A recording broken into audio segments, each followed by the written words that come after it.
Crime and Punishment by Fyodor Dostoevsky. Chapter 1. On a stifling July evening, a young man slipped out of his cramped garret in South Place. Footsteps echo softly. He moved slowly, hesitating, toward K Bridge. He dodged his landlady on the stairs. His attic room, more cupboard than home, sat atop a tall 5-story building. The landlady, who provided meals and lodging, lived below. Her kitchen door always stood open, and passing it gave him a sick, shameful pang. He owed her too much, and feared facing her. Not that he was a coward. Number. Lately, though, he'd been on edge, almost hypochondriac. Lost in himself, cut off from others, he dreaded any encounter, not just with her, but anyone. Poverty crushed him, yet he'd stopped caring about practical matters. He'd let them slide. Her threats held no real terror, but her gossip, her demands, her complaints. He grimaces. He'd rather slink down the stairs like a cat than face that. Tonight, stepping into the street, his fears sharpened. "I'm scared of these trifles," he thought, with a strange smile. "Planning that and rattled by this? It's cowardice, that's the truth. Men fear new steps, new words most of all. I talk too much.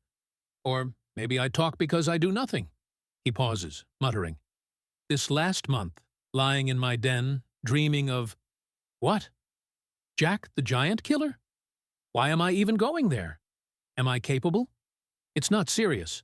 Just a game, a toy." The street's heat was unbearable. Dust, plaster, and the stench of Petersburg's summer choked him. Crowd murmurs, glasses clink. Taverns reeked, and drunken men staggered by, though it was a workday. Disgust flickered across his refined face.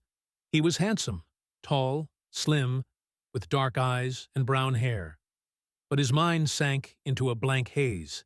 He walked, unseeing, uncaring.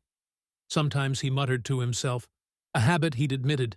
His thoughts tangled. He was weak, 2 days without food. His clothes were rags. Even in this rough part of town, near the Haymarket, they stood out. But he didn't care. Not about strangers. Acquaintances, though, those he avoided. A shout cuts through. A drunk in a cart yelled, "Hey, German hatter!" pointing at his tattered hat. He froze, clutching it. A tall, rusty, brimless thing from Zimmerman's. Not shame, but terror gripped him. "I knew it," he whispered, flustered. "This hat, too noticeable. Absurd. It could ruin everything. A cap would have been better. It'll be remembered. Trifles like this. They destroy plans."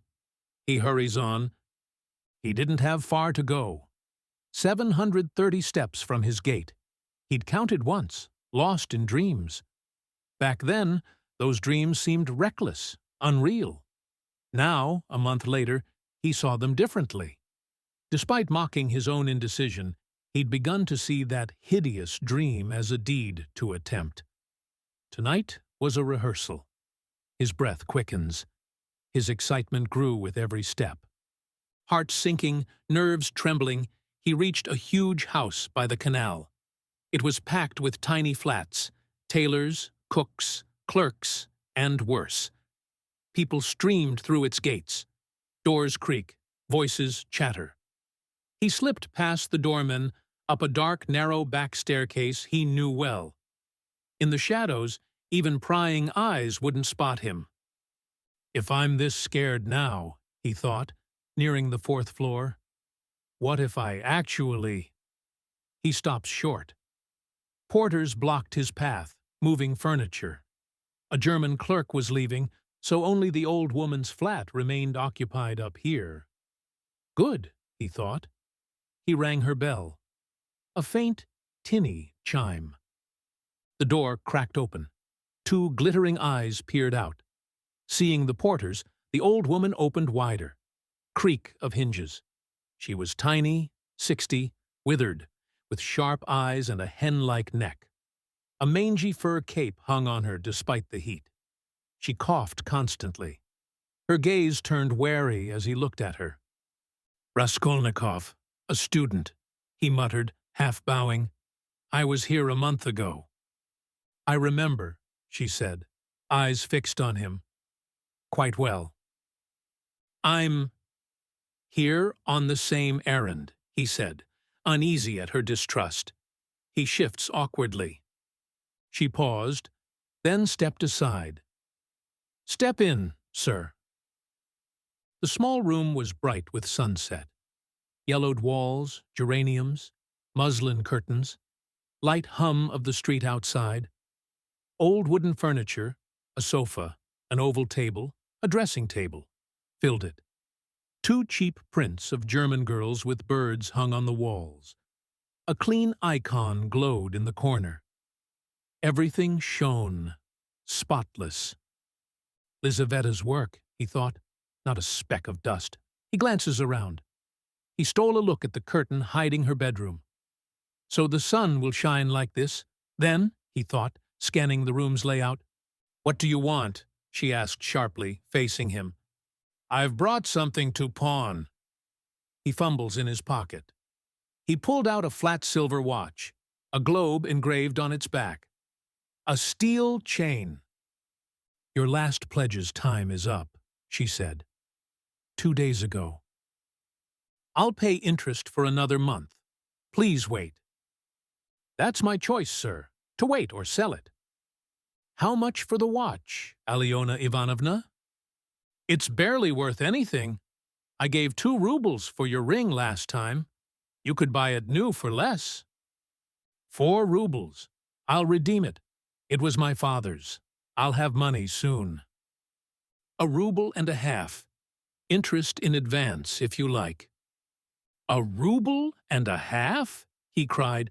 "Take it or leave it." She handed back the watch. He hesitates. Angry, he nearly left but stopped, remembering he had nowhere else to go. And another purpose. "Fine," he said roughly. "Hand it over." She fumbled for keys and vanished behind the curtain. Soft clink of metal. Alone, he listened. She opened a chest of drawers, likely the top one. She keeps the keys in her right pocket, he thought.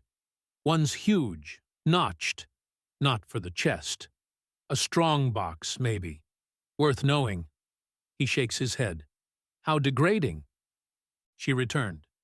10 kopecks per ruble a month. 15 kopecks from 1.50 rubles in advance, plus 20 for the 2 rubles you owe. That's 35 kopecks. You get 1 ruble and 15 for the watch. What? Only that? Just so. He took the money, lingering. He stares at her. Something unsaid hung in the air, but he didn't know what. I might bring something else soon, he stammered. A silver cigarette box, once I get it back. We'll talk then, sir. Goodbye. Are you always alone? Your sister's not here? He tries to sound casual. What's she to you, sir? Nothing, just asking. Good day, Alyona Ivanovna. He left, utterly confused. Slow footsteps on stairs. His turmoil grew. He stopped twice, struck by thoughts. On the street, he cried, God, how loathsome! Can I? Really? No, it's nonsense. He laughs bitterly. How could such filth enter my mind? Disgusting! Loathsome! His repulsion overwhelmed him. He stumbled like a drunk, blind to passers-by, until he reached a tavern's steps. Raucous laughter spills out. 2 drunks staggered out, cursing. Without thinking, he descended. He'd never been in a tavern, but thirst and dizziness drove him. Mug clinks on table. He sat at a sticky table in a dim corner, ordered beer, and drank greedily. Relief came fast. His thoughts cleared. It's nonsense, he said, hopeful. Nothing to fear. Just weakness. 1 beer, some bread, and the mind's sharp again. How petty it all is. He exhales. He felt lighter, as if a weight had lifted. He even smiled at the tavern's few patrons. But a quiet dread lingered. This cheer wasn't normal either. That was Chapter 1 of Crime and Punishment by Fyodor Dostoevsky. Raskolnikov's journey has only just begun. To continue the story, subscribe for more chapters, timeless classics, and immersive audiobook experiences.